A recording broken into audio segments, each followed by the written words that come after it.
Morning, dear Dharma friends. Magical manifestations of the universe. You look familiar despite your complete newness. Huh. So that seems to be working. Can you hear me okay? Yep. This is the creature that takes itself to be Robert Beatty, and I am in the place we call Portland, Oregon. How did I get here? Good grief. And this morning we have a special guest, Tim, who sent me some lyrics to a song, and I've asked him if he would sing it for us. And I'm going to make you big so we can all see you. Hang on here. How do I do that? Okay, there we go.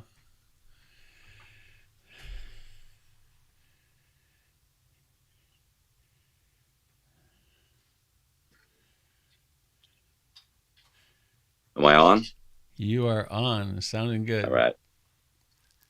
This is a song called Ponte de Areia, and it's a Brazilian song written by this amazing guy named Milton Nascimento.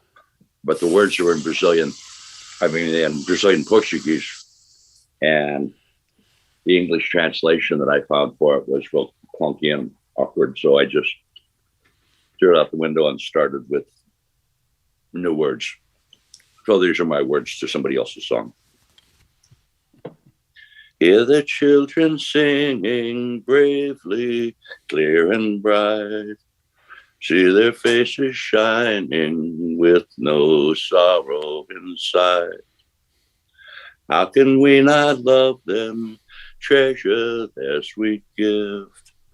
How can we not give them safety, wonder, and light?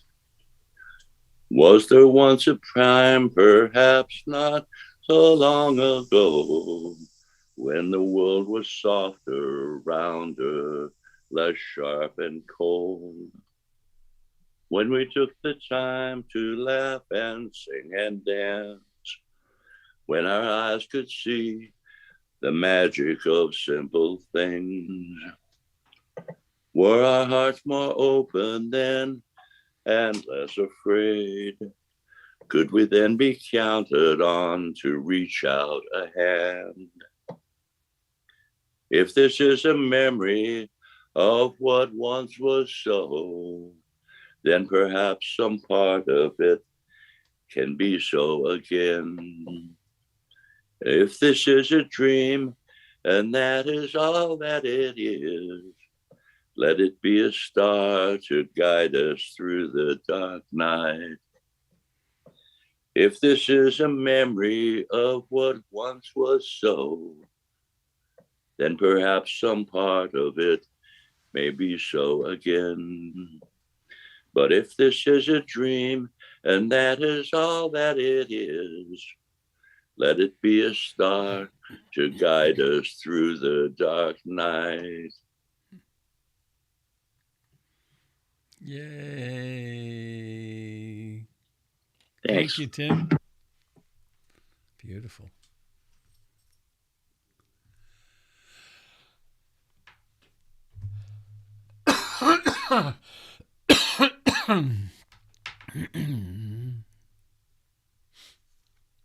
Well.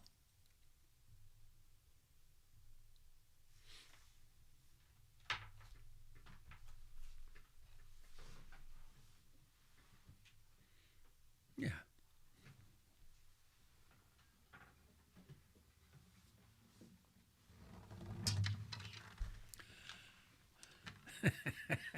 With your introduction, I'm going to now do the refuge in bossa nova rhythm, which I have no idea how to do.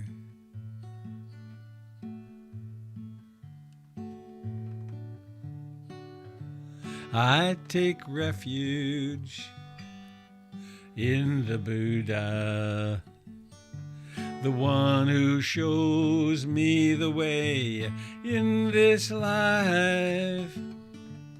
Namo Buddhaya, Namo Buddhaya, Buddhaya, Namo Buddhaya.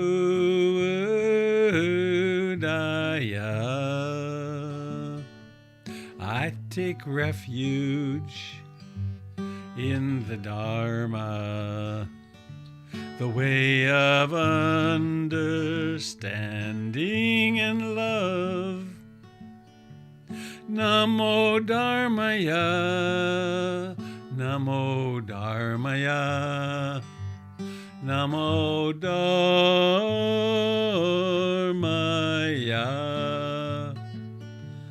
I take refuge in the Sangha, the community of mindful harmony. Namo Sangaya, Namo Sangaya, Namo Sangaya.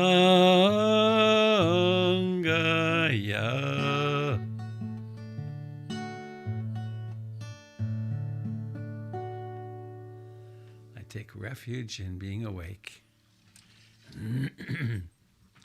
And the way things actually are, that's a trip and a half. And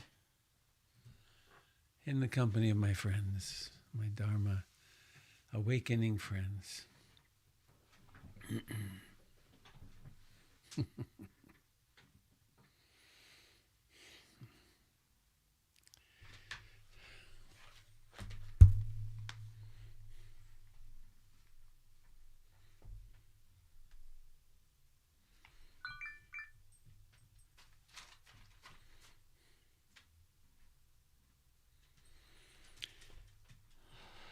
Pum, pum, pum.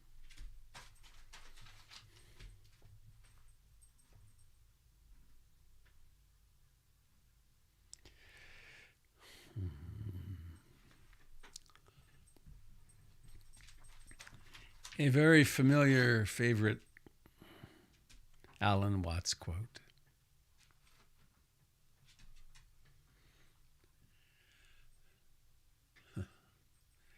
This feeling of being lonely and very temporary visitors in the universe is in flat contradiction to everything known about humans and all other living organisms in the sciences. We do not come into this world. We come out of it as leaves come out of a tree. As the ocean waves, the universe peoples. Every individual is an expression of the whole realm of nature, a unique action of the total universe.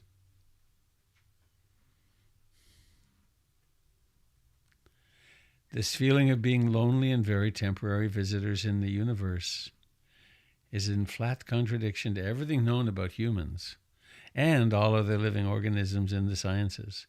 We do not come into this world. We come out of it as leaves come out of a tree. As the ocean waves, the universe peoples. Every individual is an expression of the whole realm of nature, a unique action of the total universe.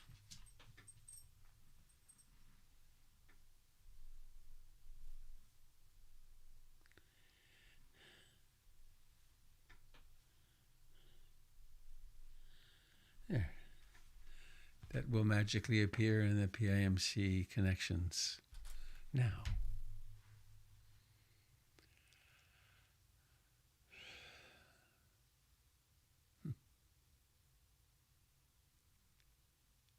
Something has happened. Countless things have happened. A little while ago, we fell asleep. Hopefully, we fell asleep. That's a strange enough thing in itself, isn't it? Falling asleep. We say it as though it were a normal thing. We disappear for a while.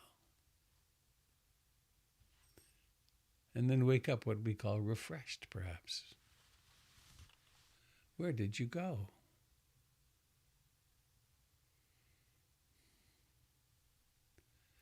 And now we come together with our friends.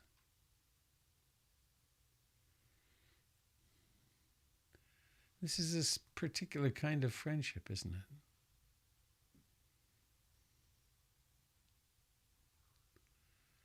It's friendship around a shared aspiration, a shared recognition.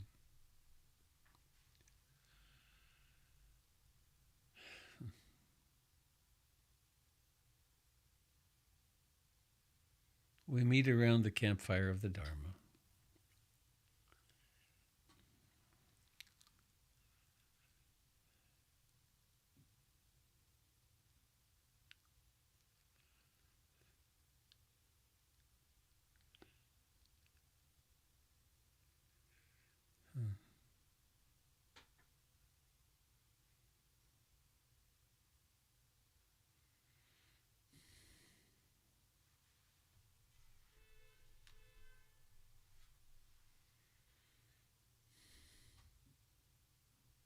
How is it to sit around the campfire together?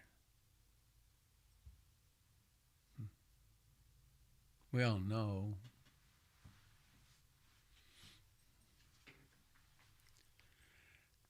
A few years back, I went to Standing Rock right at the very end.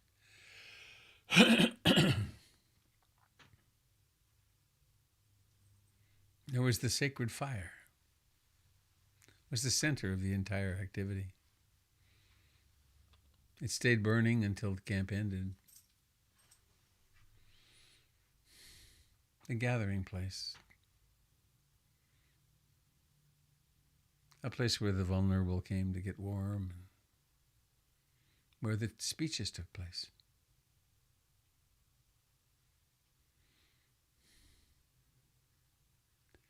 So we gather around this sacred fire that's been burning for 2,600 years in its Buddhist terminology. Much longer than that in human forms, many forms.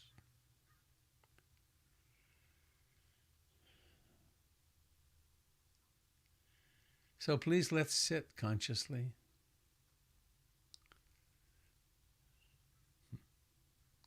Aware of the body.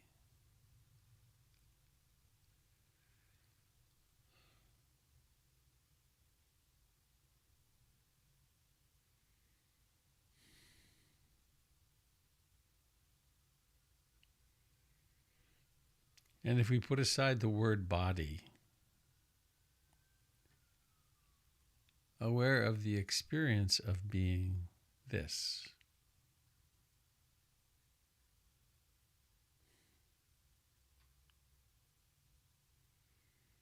And we can put descriptors on it. We could say feet and legs.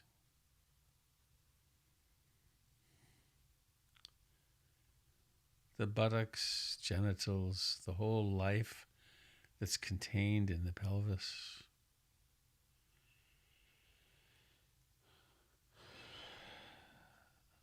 The life of breathing.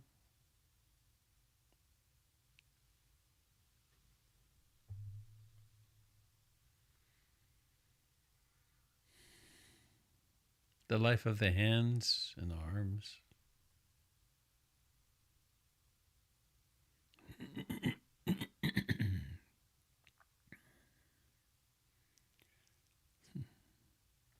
The life of the upper chest and throat. The cheeks and lips and tongue. The eyes and the forehead.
And so the body sits here.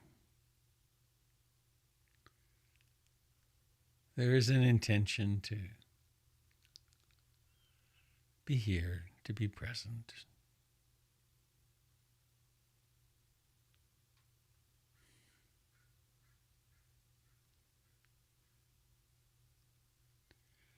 Also to be present for the wanderings of the mind, the mood that's present.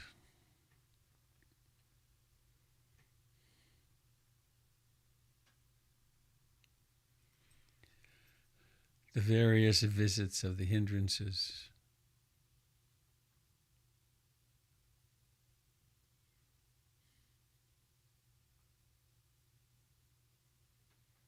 The blossoming of mindfulness and concentration.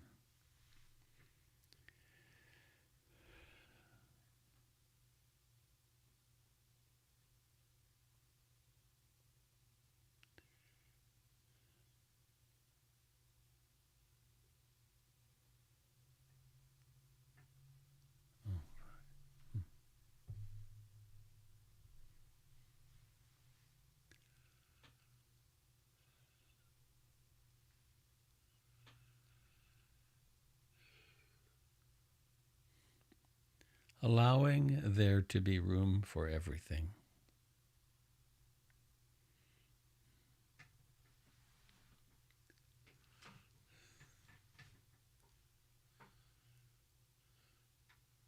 We have the intention to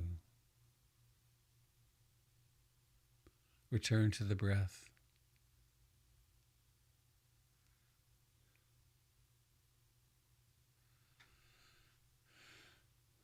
And we also have the intention to accept whatever happens. So there could be a lot of activity in the hindrance realm.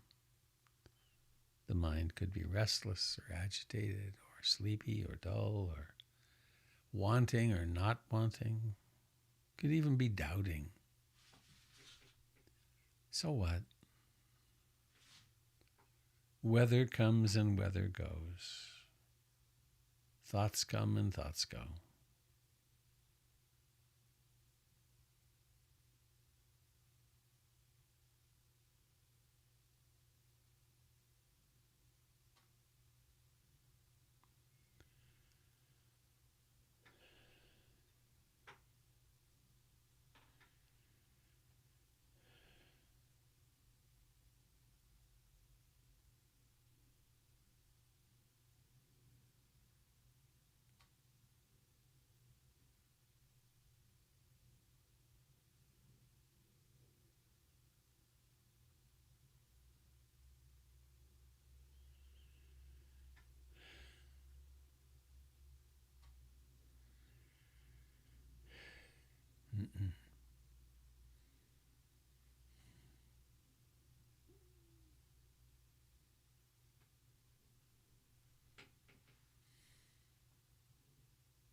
The present moment is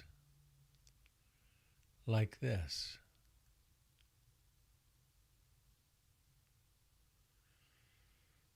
Perhaps the mind is very quiet. Such moments are sweet. Perhaps life is in a bit of turmoil right now.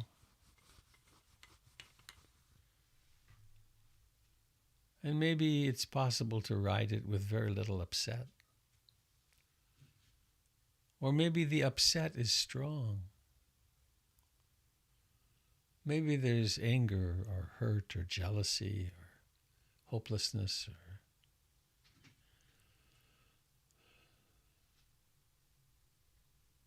any of those unpleasant experiences.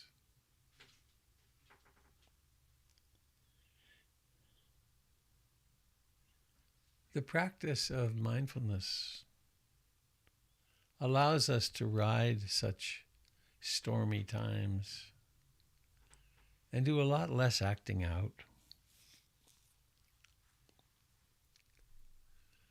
It doesn't mean life's going to be smooth. Life isn't smooth. We never arrive somewhere that it then stays arrived.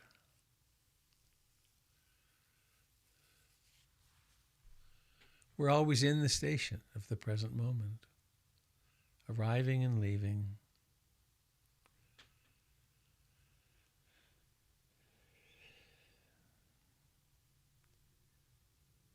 And we can use in-breathing and out-breathing as a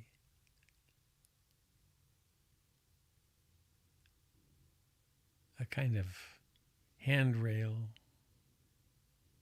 a kind of beacon for the present moment.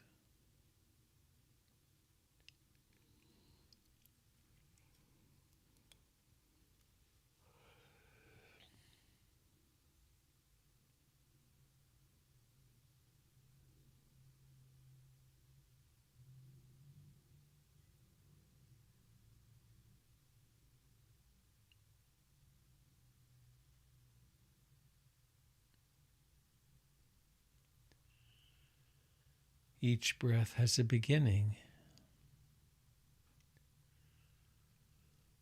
It has a rising to fullness and then a decline and then a vanishing. Same with each thought.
with mindfulness and curiosity and persistence and concentration and tranquility and equanimity.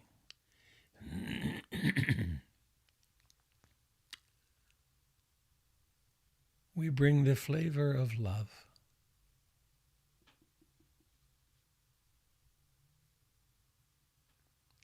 I aspire to love and accept myself exactly as I am in this moment. Exactly as I am in this moment. Imagine that.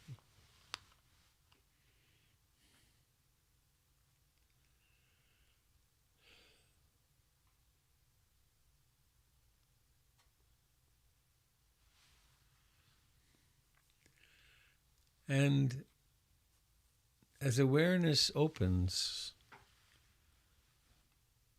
and I discover that there is pain of various kinds. There's the painfulness of separation and aloneness, loneliness. There's the pain of insecurity, financial insecurity, relationship insecurity, health insecurity.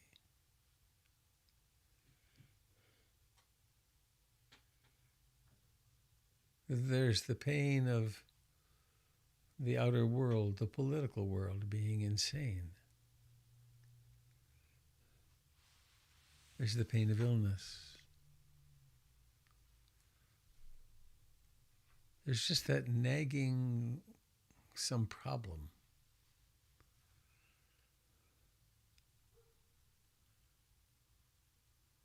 I aspire to hold myself in sweet compassion, to acknowledge my fundamental humanness and vulnerability.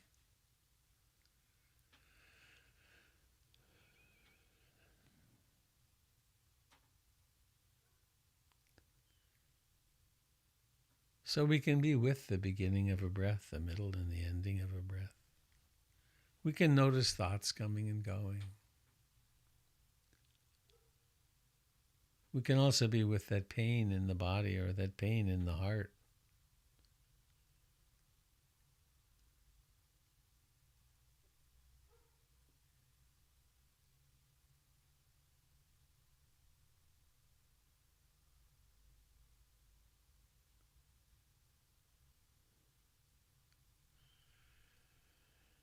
So every breath is a breathing in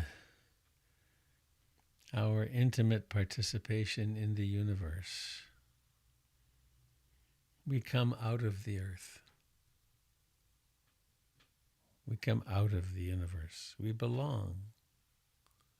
No one could possibly belong any more than each of us does. We belong here. We are here.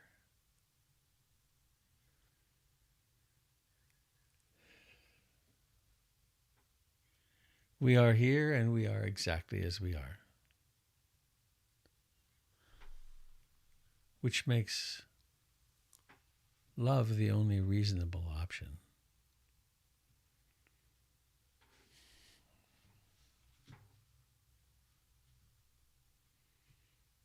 Love and compassion.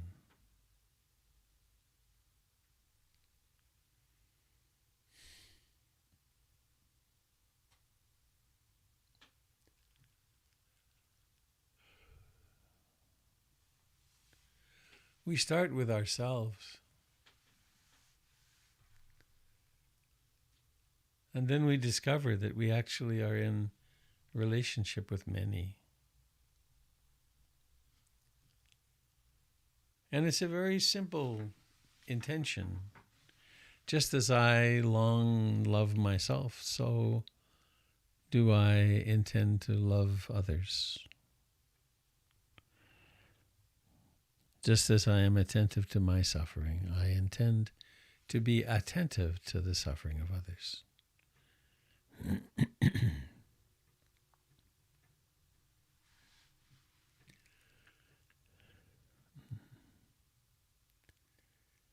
And in this moment, please become aware of your body as it sits here.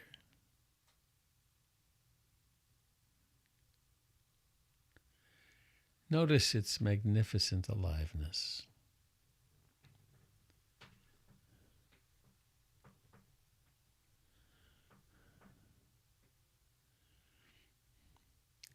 And on an in-breath, why not maybe recite the great I love you mantra with your name on the end?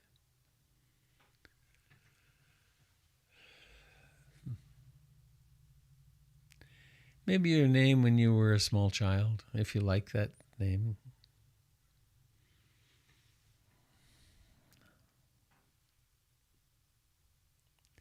I love you, and I intend to take care of you.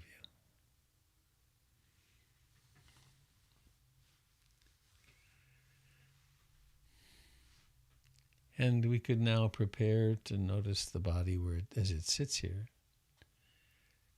And then to think about wishing someone well outside, what we think of as outside of ourselves.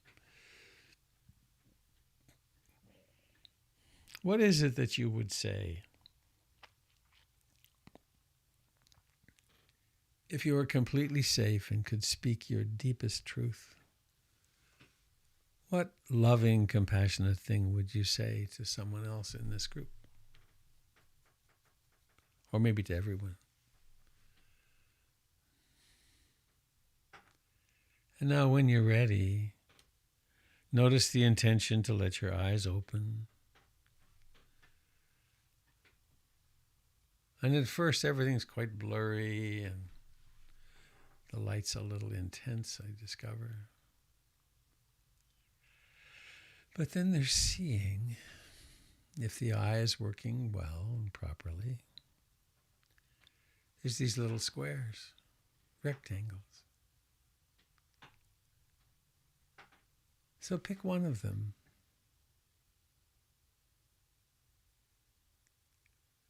Pick one of them and know that it's likely that someone is picking you. What is it? What is it that you would wish for this person?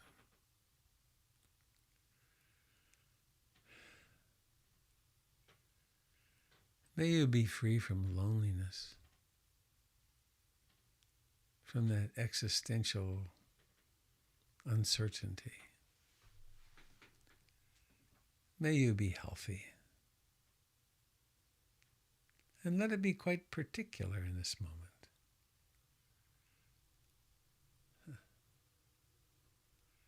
May that insecurity that leads the way in your relationships be healed. May you know that you're loved.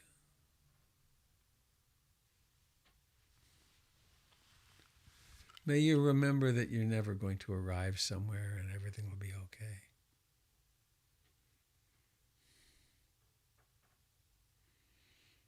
May your meditation cushion pull you like a magnet.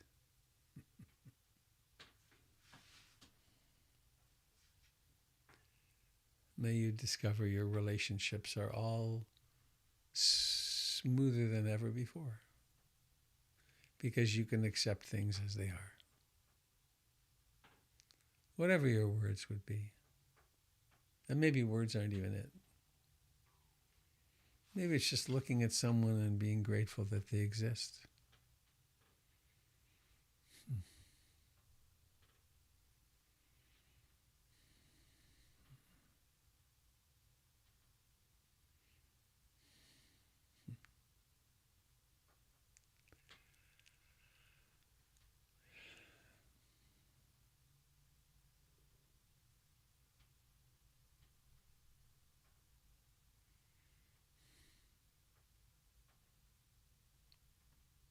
Well, thank you, dear morning meditators. I feel very nourished by our time together this morning.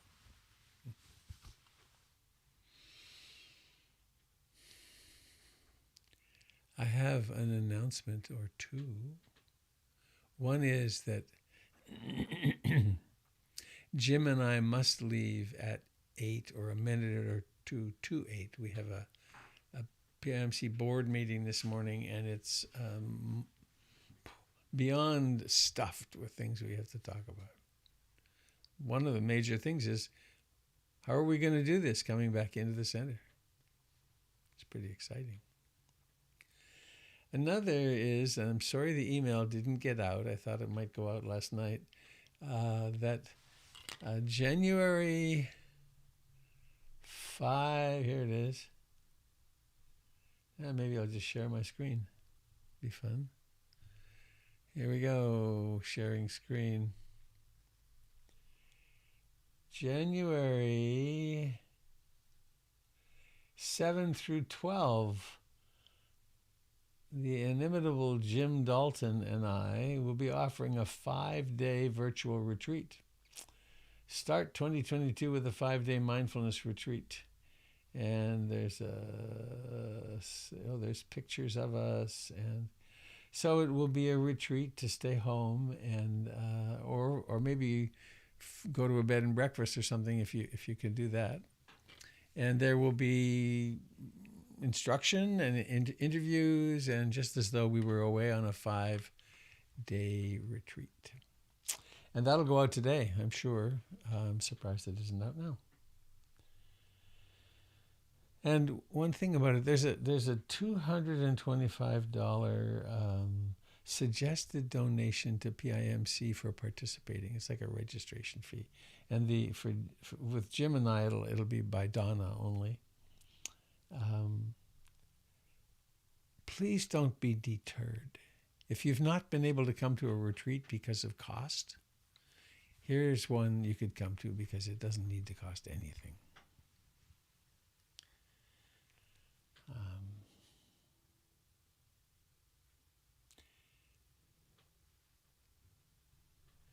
Okay, I think that's it. Jim, do you have anything to add?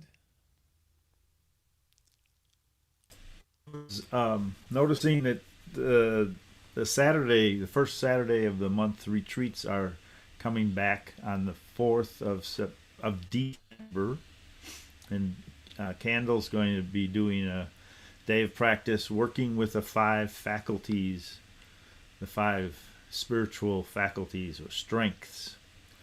And that's December 4, the first Saturday of December from 9 till 2.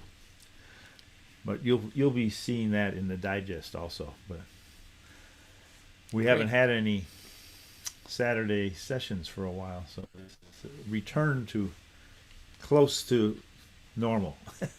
It's online, won't be in, but it's getting back to our old rhythm. And I was in the living room yesterday with 2 incredibly strong young men who are putting in the carpets. And it'll be finished. The carpeting will be in today. Then we're just waiting for lighting. And that'll be in the next couple of 3 weeks. So the living room is coming back together. And it's beautiful. My goodness. I'll take a picture today.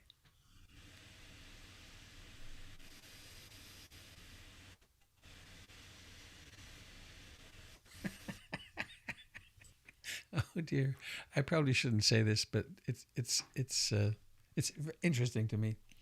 The Parkin Electric people are there, and there's lots of electrical work they're doing, and for the exit signs and the fire alarm system, and the lead person is a young person in a female form, and she's very efficient, and it seems wrong to me because, sexism being what it is, that's supposed to be a guy. And it's amazing how pervasive these conditionings are. Fascinating. Sexism. She's not messing around, though. I tried to engage her in conversation, and she had her job to do.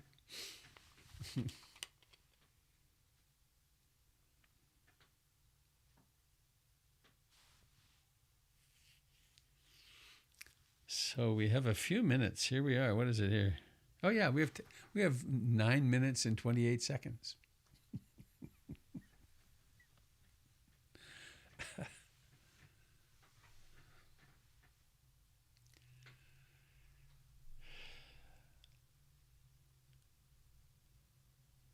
So the floor is open. Anyone who wishes to speak, just unmute yourself.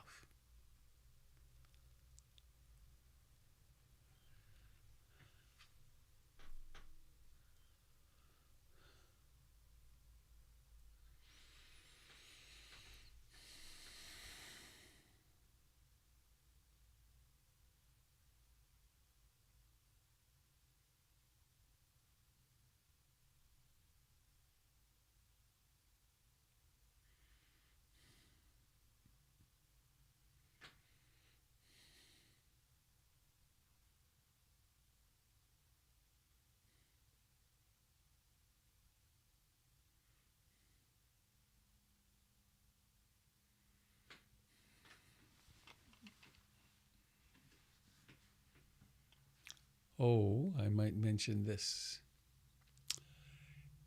In the chat is the registration link for the retreat. If you want to do the retreat, I would encourage you not to wait long because it's limited to 25 people. So it's about to hit the streets. My guess is it'll fill really fast.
Good morning, it's Denise. Hello, Denise. I think I have a semantics question, and it's about choosing a meditation object versus voiceless awareness. Ah.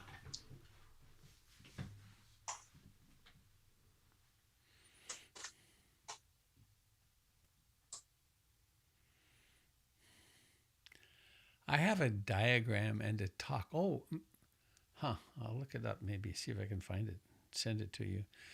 There's a talk that I give with it's like the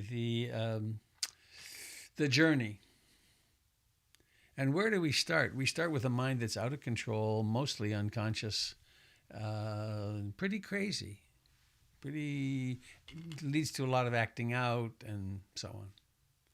And so one of the things that we can do, and is traditional across many spiritual traditions, is pick a meditation object, pick a home base, and come back there a million times. In my childhood, it was Hail Mary, full of grace, the Lord is with thee. Blessed art thou among women, and blessed is... Here's the mantra, here's the home base. In the Theravadan Buddhist world, it's very commonly mindfulness of breathing. And the breathing happens in only one moment, which is now and here. And in any moment there is awareness of that, there is not wandering mind. They cannot coexist. They may shuttle back and forth fast, but they can't coexist.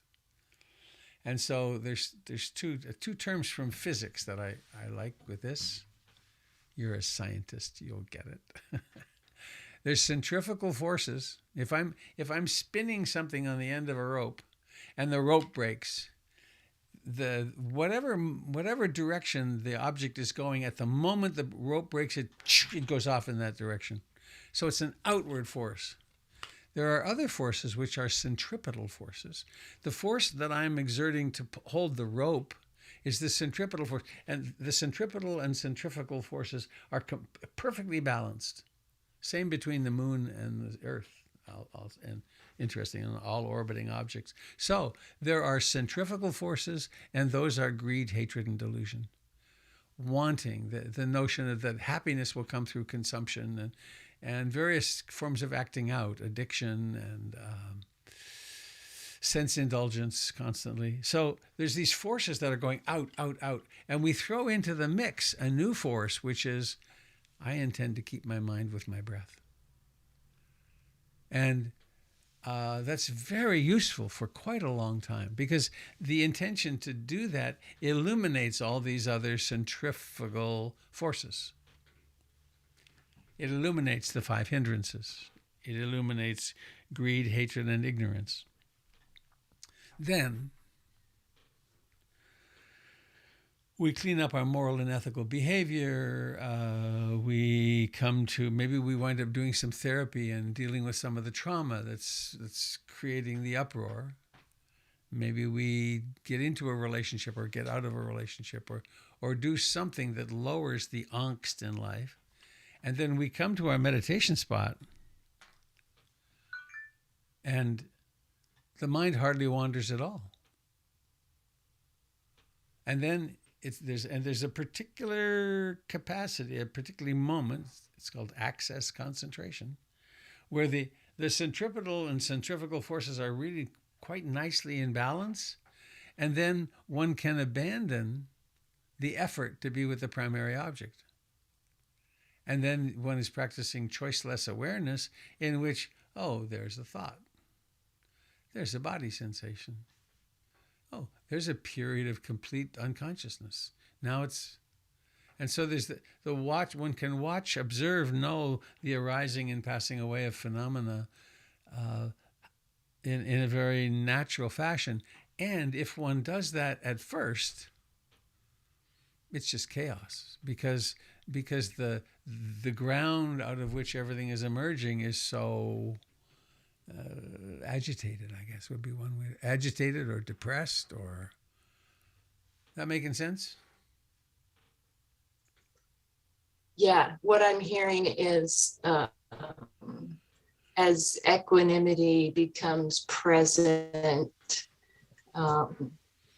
choiceless awareness becomes an option as a meditation object. Mm-hmm. And eventually becomes an inevitability, because the mind is really often just more at rest. Why? And then if the mind is simply at rest and there's just presence, why would one throw in, oh, now I'm going to focus on my breath? It becomes a redundancy, but very useful if the storms begin again. Thank you. Wonderful question. I think, let me see. All right. I am going to need to go. Jim is going to need to go. Let us sing our way out of here. Ready? See you again tomorrow, hopefully. Bhavatu Sabe Mangalam. Bhavatu Sabe Mangalam. Bhavatu Sabe Mangalam. Sadhu, sadhu, sadhu. Goodbye, dear friends. Have a lovely day. May we all be safe and happy. Here we go, heading for hyperspace. Hello, Jilly. Bye, iPhone. Bye-bye.